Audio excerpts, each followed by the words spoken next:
റഹീസ് കൂടി തുടരുന്നു. റഹീസ്, ബഹ്റൈൻ ഇപ്പോൾ ശാന്തമാണെന്ന് ജോജോ പറയുന്നു, ബഹ്റൈൻ ഇപ്പോൾ ഓക്കെ ആണെന്ന് പറയുന്നു. അബുദാബി എന്താ അവസ്ഥ ചോദിക്കുന്നുണ്ട്. ഇന്നലെ ഖത്തറിൽ രാത്രി 1:40 സ്ഫോടനമുണ്ടായെന്ന് ഒരു പ്രേക്ഷകൻ പറയുന്നുണ്ടായിരുന്നു.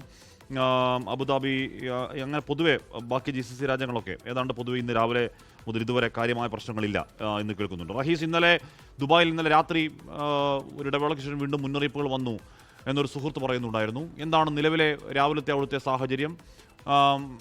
ബാക്ക് ടു നോർമലിലേക്ക് എപ്പോഴെത്താൻ കഴിയും എന്നുള്ളതാണ് അവിടുത്തെ മനുഷ്യരുടെ ആലോചന. റഹീസ്, ഹാഷ്മി, ഏതാണ്ടൊക്കെ ബാക്ക് ടു നോർമൽ എന്ന നിലയിലേക്ക് കാര്യങ്ങൾ കഴിഞ്ഞ 2 ദിവസമായി പോകുന്നുണ്ട് എന്നുള്ളതൊരു ശുഭസൂചനയാണ്. കാരണം ഇന്നലെ രാവിലെ ഉണ്ടായ ആക്രമണത്തിന് ശേഷം പിന്നീട് ഇന്ന് വെളുപ്പിനെയാണ് മറ്റൊരു തരത്തിലുള്ള ആക്രമണം ഉണ്ടായത്. അതിനിടയിൽ അങ്ങനെ UAE ആക്രമണമൊന്നും ഉണ്ടായിരുന്നില്ല. ഇന്നലെ അബുദാബിയിൽ ഇന്നലെ വൈകിട്ട് ഈ ആക്രമണത്തിന്റെ ഭാഗമായി ഒരു ചെറിയ പ്രശ്നമുണ്ടായിരുന്നു. അതിനപ്പുറത്തേക്ക് ഇന്ന് രാവിലെയാണ് വെളുപ്പിനെ 3 മണിക്ക് ഓരോരുത്തർക്കും ഈ മൊബൈലിൽ അലേർട്ട് വന്നു. അതിനുശേഷം ഏതാണ്ട് 1 മണിക്കൂർ കഴിഞ്ഞപ്പോൾ തന്നെ ആ അലേർട്ട് പിൻവലിക്കുകയും ചെയ്തു. അപ്പോൾ ഏതാണ്ടൊക്കെ കാര്യങ്ങൾ കൃത്യമായ നിലയിൽ ആ 1 മണിക്കൂറിനുള്ളിൽ ഉണ്ടായ ആക്രമണം ഒഴിച്ചു നിർത്തിയാൽ വലിയ പ്രശ്നങ്ങളൊന്നുമില്ലാത്ത രീതിയിലാണ് മുന്നോട്ട് പോകുന്നത് എന്നാണ് UAE സംബന്ധിച്ചിടത്തോളം ഇപ്പോൾ പറയാനുള്ളത്.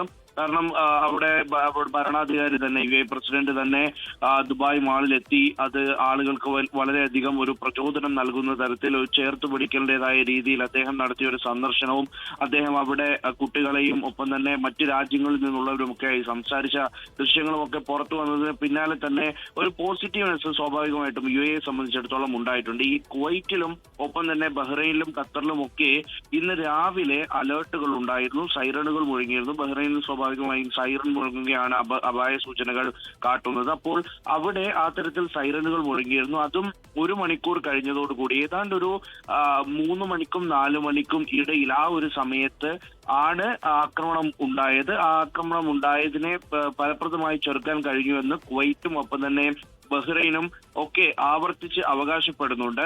അപ്പോൾ ആ നിലയ്ക്ക് ആക്രമണങ്ങൾ ഉണ്ടാകുന്നുണ്ട്. പക്ഷെ അതിനൊരു ഏതാണ്ട് ഒരു സെയിം പാറ്റേണിലാണ് ആക്രമണം ഉണ്ടാകുന്നത്.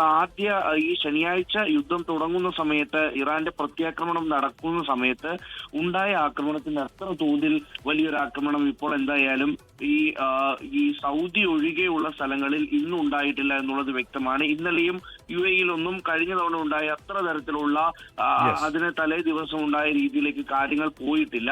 എന്തായാലും ചർച്ചകൾ ഒരു ഭാഗത്ത് നടക്കുന്നുണ്ട്. അതിനോടപ്പുറം എല്ലാ രീതിയിലും സാധാരണ ജീവിതം മുന്നോട്ട് കൊണ്ടുപോകാൻ, സാധാരണ നിലയിലേക്ക് അത് കൊണ്ടുപോകാനുള്ള എല്ലാ ശ്രമങ്ങളും ഈ UAE-യുടെ ഭാഗത്ത് എത്രയും പെട്ടെന്ന് യുദ്ധം തീരട്ടെ, എത്രയും പെട്ടെന്ന് അത് ശാന്തമാവട്ടെ. പക്ഷേ ഇറാൻ ഇസ്രായേൽ സംഘർഷം ഏതെങ്കിലും തരത്തിൽ ചർച്ചകളിലേക്കൊന്നും കടക്കുന്നില്ല എന്ന് അലി ലാരിജാനി പറയുന്നു. ആക്രമണം ഘടിപ്പിക്കുമെന്ന് ട്രംപ് പറയുന്നു.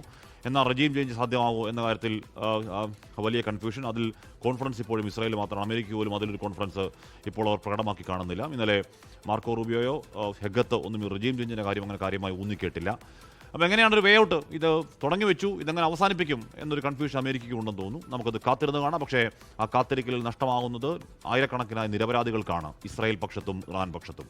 ലോകത്തെവിടെയായാലും ഏത് സമയത്തും 24 വാർത്തകളും ഓഗ്മെന്റഡ് റിയാലിറ്റി പാക്കേജുകളും എക്സ്പ്ലെയിനറുകളും വിശദമായി കാണാൻ ഞങ്ങളുടെ YouTube ചാനൽ നിങ്ങൾക്ക് സബ്സ്ക്രൈബ് ചെയ്യാം.